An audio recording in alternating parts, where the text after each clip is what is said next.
오늘은 야곱의 가정 얘기를 좀 묵상하도록 하겠습니다.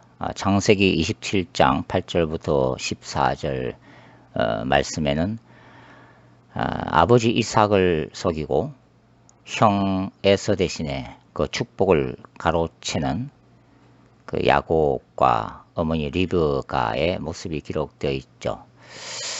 그런즉 내 아들아, 내 말을 따라 내가 네게 명하는 대로 염소 떼에 가서 거기서 좋은 염소 새끼 2마리를 네게로 가져오면 내가 그것으로 내 아버지를 위하여 그가 즐기시는 별미를 만들리니 네가 그것을 내 아버지께 가져다 드려서 그가 죽기 전에 내게 축복하기 위하여 잡수시게 하라. 야곱이 그 어머니 리브가에게 이르되 내 형 에서는 틀이 많은 사람이요 나는 매끈매끈한 사람인즉 아버지께서 나를 만지실진대 내가 아버지의 눈에 속이는 자로 보일지라 복은 고소하고 저주를 받을까 하나이다.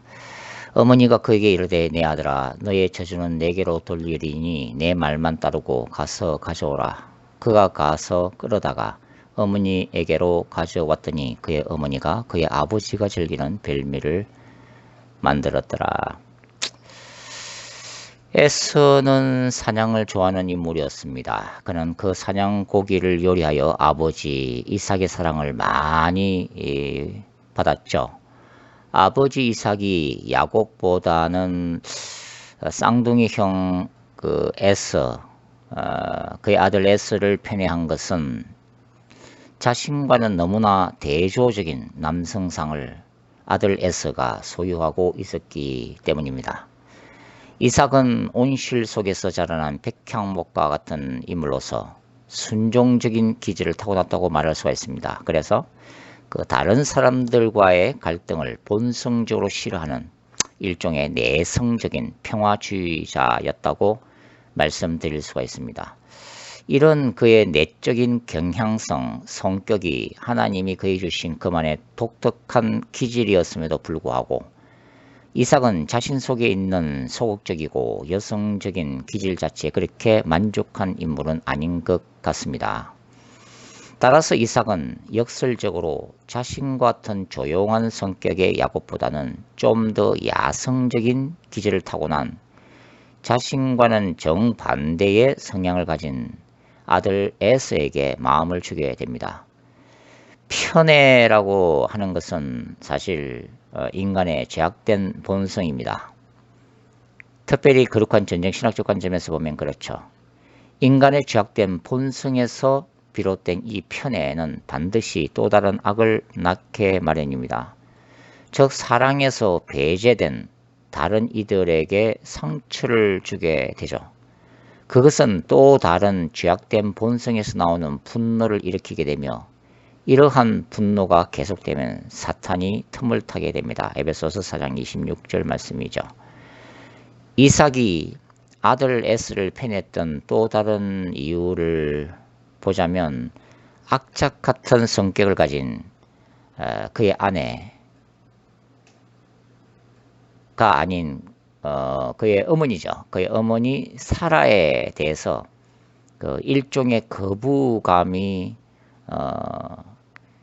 있었던 것과 이복형 이스마엘에 대한 일종의 죄책감이 그의 내면 속에 동시에 깊이 자리 잡고 있었기 때문입니다. 그가 아브라함의 가정에 태어난 이후 그동안 아브라함 가정의 주목을 받아왔던 형 이스마엘은 모든 이들로부터 왕따를 당하기 시작했습니다. 주인 아브라함의 본처 사라에게서 태어난 이 아들이 바로 이삭이기 때문이고 반대로 이스마엘은 사라의 여종 하갈의 소생이었기 때문이죠. 이스마엘의 분노는 자신이 동생인 이삭에게 향했고 늦둥이 이삭이 학대를 받는 모습을 목격한 사라는 자신의 아들 이삭에게 주어진 하나님의 그 약속, 그 기업의 축복을 지키기 위해 모진 결심을 하게 됩니다.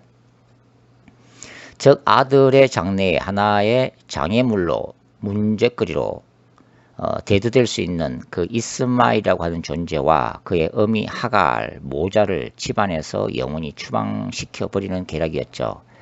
그 결과로 이 모자는 브엘세바 광야에서 견디기 어려운 고통의 시간을 경험하게 됩니다. 창세기 21장 얘기죠. 사라의 입장은 어미로서의 본능적 모성애라고도 할 수가 있지만 스스로를 보호할 능력도 없는 약자의 입장인 이스마엘 모자를 광야로 추방한 것은 잔혹한 행위라고 볼 수밖에 없습니다. 마치 갑질하는 것과 같죠. 거룩한 전쟁신학적 관점에서 볼 때 이것 또한 하나의 악이라고 말씀드릴 수가 있습니다. 그럼에도 불구하고 그 모두의 신적 왕이신 하나님은 악을 선으로 바꾸셔서 추방된 이스마엘로 하여금 유복민으로서 큰 민족을 이루게 하십니다. 창세기 21장 18절부터 20절 말씀입니다. 이삭은 자신의 미래를 이렇게 굳건하게 지켜주었던 어머니 그 사라의 모성에 감사하면서도 반대로 생각하면 무소리만큼 냉혹한 그 기질을 가지고 있었던 어머니에 대한 상대적 거부감과 또 자신 때문에 얕은 결과적으로 피눈물을 뿌리며 쫓겨나야만 했던 이스마엘과 하갈에 대한 어떤 죄책감을 오랜 세월 가슴속에 품고 있어야만 했습니다. 그만큼 이삭의 심성은 여리고도 선한 일면이 있었다고 볼 수 있죠. 이삭의 가슴 속에 잔존했던 이러한 상처는 어머니 사라의 집요한 기질을 그대로 닮은 것 같은 아내 리브가에 대한 반감으로 이어지게 되고 리브가가 편애하는 아들 야곱에 대한 상대적 무관심으로 이어져 가게 됩니다. 그러나 리브가의 입장에서 보면 그녀가 야곱만을 편애하는 것은 또 다른 문제였습니다. 그녀가 에서와 야곱 쌍둥이를 임신했을 때 태중에서 두 아이가 싸우고 있었고 이 문제를 놓고 리브가가 간절히 기도하다가 하나님의 음성을 듣게 되죠. 즉 큰 자 에서가 작은 자 야곱을 섬기게 될 것이라는 일종의 신탁이었습니다. 창세기 25장 23절. 그녀는 야곱이야말로 장자권의 축복을 태어나면서부터 하나님으로부터 받은 아들임을 너무나 잘 알고 있었다는 의미입니다. 더욱이 집안일은 거들떠보지도 않고 항상 친구들과 어울리며 들판으로를 쌓아다니면서 사냥이나 즐기는 큰아들 에스보다는 가정에 남아 조용히 자신의 집안일을 거두는 것을 좋아했던 아들 야곱에게 더 마음이 끌릴 수밖에 없었죠. 더군다나 식탐이 유별난 에서가 순간적인 굶주림 때문에 첫 아들이 마땅히 받게 되는 장자권을 동생 야곱에게 속아 어리석게도 떡과 팥죽 한 그릇에 양보했다는 이야기를 야곱으로부터 전해 들은 어머니 리브가는 이 사건이야말로 야곱을 축복하시는 하나님의 놀라운 섭리로 이해하게 되면서 그녀의 마음은 아들 야곱에게로 굳어지고 있었습니다. 리브가는 남편 이삭에게 하나님의 신탁 이야기를 종종 전하곤 했지만 이삭의 태도는 변하지 않았고 단호하기만 했습니다. 지성적으로는 그것이 하나님의 뜻이라는 사실에 공감하면서도 감정적으로는 둘째 아들 야곱의 축복을 확보하기 위해 집요하게 달려드는 아내의 모습에서 오히려 반감이 치솟아 오르는 것을 이삭은 통제할 수가 없었습니다. 장자권에서 밀려나고 난 후에 장차 아들 에스가 받게 될 깊은 상처를 생각할 때마다 이삭은 그 옛날 추방되었던 형 이스마엘의 모습이 생각이 나서 힘들기만 했습니다. 시간이 흘러 남편 이삭이 죽기 전에 에스에게 축복권을 넘겨줄 것을 우연히 엿들은 리브가는 마침내 아들 야곱에게 주어진 하나님의 축복권을 지키기 위해 야곱과谋略을 꾸미게 되죠.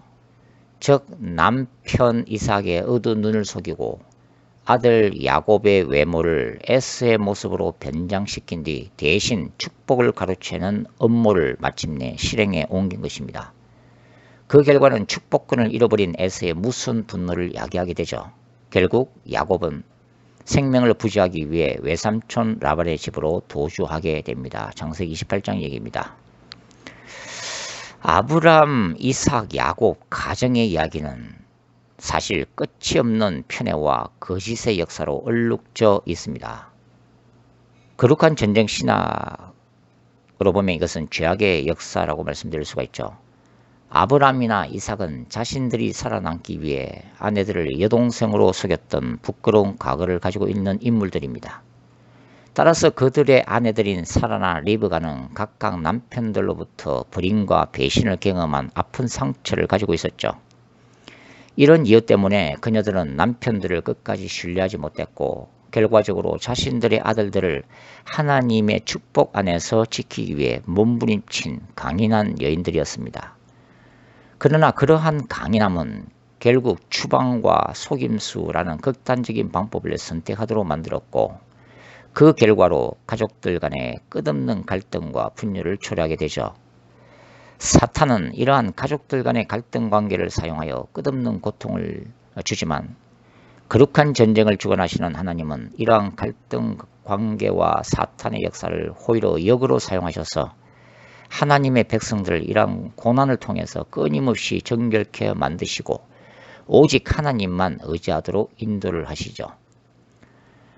어머니 리브가와 짜고 형과 아버지를 비열하게 속였던 야곱은 속이는 자 외삼촌 라반에게 또 속아서 사랑하는 여인 라헬을 얻기 위해 14년을 봉사하게 됩니다. 아내 라헬과 그의 아들 요셉에 대한 편애로 말미암아 야곱은 레아와 다른 아들들에게 깊은 상처를 던져주게 되고 그 결과로 요셉이 덜짐승에게 찢겨 죽었다는 아들들의 속임수 때문에 오랜 기간 동안 피눈물이 흐르는 아픔의 세월을 야곱은 보내게 되죠. 창세기 37장 얘기입니다. 여기에서도 역전의 역사는 일어납니다. 하나님은 야곱 아들들의 그 악한 분노를 사용하셔서 요셉을 애굽으로 보내시고 요셉을 사용하셔서 애굽의 기근과 굶주림에 대비하게 하시고 야곱과 아들들을 애굽으로 부르셔서 출애굽 역사를 준비하시죠. 인간의 연약함과 사탄의 역사에도 불구하고 하나님 자신의 구속사를 이루어 나가시는 전능하신 하나님을 볼 수 있는 대목입니다. 인간의 죄악과 악의 근세를 대적하시는 하나님의 거룩한 전쟁이 야곱 가운데 일어나는 결정적인 사건이 바로 야복강 실험입니다. 창세기 32장입니다. 형 에서에 대한 두려움과 축복을 구하는 야곱이 하나님의 천사와 밤새도록 씨름했던 사건. 그것은 야곱 속에 깊숙이 자리 잡고 있었던 그 이기적인 욕망과 탐욕이라는 자아를 부수시기 위해서 방문하셨던 하나님의 거룩한 전쟁 그 자체였습니다. 이 사건을 통해 야곱은 이스라엘, 이긴 자라는 새 이름을 얻으며 거듭나게 되죠. 저는 야곱 가정 이야기를 읽어볼 때 이런 질문이 떠오릅니다. 만일 아브람과 사라가 하늘의 별처럼 땅에 모래알처럼 자손들을 허락하시겠다는 하나님의 언약을 끝까지 신뢰하고 인간적인 조급함으로 인해 하갈을 취해 이스마엘을 낳지 않았다면 아브람의 가정에서는 어떻게 되었을까? 만일 리브가와 야곱이 이삭을 속이는 야비한 인간적 방법을 동원하지 않고 끝까지 하나님을 신뢰하고 인내했다면 하나님은 이삭을 통해 어떤 방식으로 에서와 야곱을 축복하며 그분의 뜻을 이루어 나가셨을까 하는 것입니다. 야곱이란 인물은 파란만장한 생애를 보낸 사람이고 그의 말년에 하나님의 놀라운 섭리를 경험하게 됩니다. 애굽의 총리가 된 요셉이 그의 두 아들을 축복해달라고 아버지 야곱에게 두 아들을 데리고 오게 되죠. 그때 야곱의 눈은 옛날 그의 아버지 이삭처럼 나이로 말미암아 시력이 어두워져 있었습니다. 창세기 48장 10절. 그때 요셉은 관습을 따라 장남 므낫세에게 야곱의 오른손을 차남 에브라임에게 야곱의 왼손을 얹어 축복을 받게 할 생각이었습니다. 그런데 아버지 야곱은 이상하게도 양손을 엇갈려서 오른손을 차남 에브라임의 머리 위에 왼손을 장남 므낫세의 머리 위에 얹어서 축복하고 장차 차남 에브라임이 장남 므낫세보다 큰 자가 될 것을 예언하게 됩니다. 이러한 야곱의 이해 못할 행위는 야곱의 개인적인 생각이라기보다는 요셉의 두 아들을 향한 하나님의 강건적이고도 주권적인 역사로 이해하는 것이 옳습니다. 이때 야곱은 자신의 행위에 대해 다시 한번 옛날의 일을 돌아보게 됩니다. 그가 어머니 리브가와 짜고 속임수로 아버지 이삭을 속이지 않았더라도 하나님은 이삭의 입을 강건적으로 주장하셨을 것이고 결과적으로 에서에게는 에서에게 합당한 축복을, 야곱에게는 야곱이 받아야 할 당연한 축복을 받게 하셨을 것이라는 사실이죠. 우리는 때로는 우리가 받은 꿈과 환상과 예언을, 우리에게 주어진 부르심과 사명을, 우리를 향한 하나님의 비전과 역사심을 우리가 원하는 때에 인간적인 방법을 동원해서라도 성취하려고 몸부림을 칩니다. 그 과정에서 수많은 갈등들과 상처들이 발생하고 더욱이 사탄이 그 가운데 역사하면서 그것들은 말 그대로 우리에게 말할 수 없는 고난과 고통이 되어 되돌아오죠. 모세가 나이 40세에 그의 열정만으로 출애굽의 역사를 일으키려고 시도했을 때 그 결과는 애굽 사람을 쳐 죽이고 미디안 광야로 쫓겨난 것이었습니다. 그때는 아직 고센 땅에서 중노동에 시달리는 이스라엘의 기도가 하나님의 보좌에 상달되지도 못했고 가나안 땅의 죄악이 관영하지도 못했고 출애굽의 도구로 쓰임받아야 할 모세 자신의 그릇조차 준비되지 못한 때였죠. 모든 것이 하나님의 때가 있고 우리에게 역사하시는 그분의 독특한 방법과 섭리가 있다는 의미입니다. 인간과 역사를 이끌어 나가시는 전쟁하시는 하나님의 신학이며 영성이며 섭리라고 할 수 있죠. 야곱의 가정은 말 그대로 편애와 속임수로 얼룩진 역사였습니다. 일로 인해 야곱의 가정은 많은 고통의 세월을 감당해야만 했습니다. 오죽했으면 야곱이 스스로 인생길에 대해 훗날 험악한 나그네의 세월을 보냈다고 고백하겠습니까? 창세기 47장 9절에 나타나 있죠. 우리도 마찬가지라는 생각이 듭니다. 사실 야곱이라는 인물이야말로 현대인의 속성에 가장 가까운 인간 행위입니다. 먹고 살기 위해 속이고 속는 죄악된 본성 가운데 몸부림치는 우리 자신의 자화상이라고 할 수 있죠. 너무나 많은 경우에 우리에게 임한 그 모든 고통이 우리 각자에게 내재된 깨어지지 못한 자아와 인간의 죄악된 본성 때문이고 그 배후의 역사는 사탄의 역사 때문일 것입니다. 그럼에도 불구하고 야곱의 가정은 오직 하나님만을 의지하는 믿음의 가정이었습니다. 하나님은 인간적 연약함과 허물로 가득 찬 야곱의 가정에 적극적으로 개입하시면서 그분이 이루시고자 하는 구속의 역사를 스스로 이루어 나가신 분이십니다. 하나님은 인간의 죄악과 악의 권세를 대적하시는 전쟁하시는 하나님이십니다. 동시에 하나님은 언약에 신실하셔서 죄악과 연약함 가운데서도 회개하며 하나님만을 의지하는 그분의 백성들에게 신적 왕으로서 치유와 회복 그리고 궁극적인 구원으로 인도하시는 분이시죠. 우리의 구원이 예수 그리스도의 재림을 통해 완성되는 그날까지 우리를 위해 지금도 사탄과 전쟁하시는 창조주이시며 하늘과 땅의 군대를 이끄시는 전능하신 하나님을 찬양합시다.